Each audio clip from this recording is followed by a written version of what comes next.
Say Goodbye to Superman took me a year to write.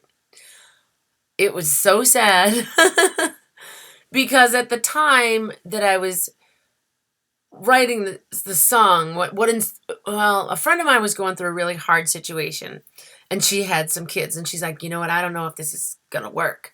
And I was like, wow, I grew up as a daughter of a single mom, and I had a brother, an older brother, and I have two older sisters as well, but they were out of the house when my mom and dad separated. So I thought, what was going through my mother's head, like when she was faced with this situation, and how was my brother affected? Because I saw at that time my 4-year-old running around chasing, or 3-year-old, I don't even know. Noah, my oldest, would run around and chase his dad all around the yard. He'd ride his little toy tractor when my husband rode the four-wheeler and follow him around, and he was his hero and he was his Superman. And it just made me that situation of a mom saying, "Okay, God, I need your help.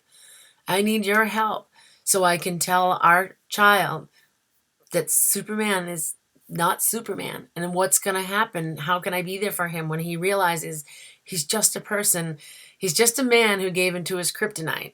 He just couldn't change, wouldn't make things happen." And so anyways, it's just a very vulnerable song, and it was really sad because, I'm gonna ruin it for you, just so you know. I'm gonna ruin it if you haven't heard the song.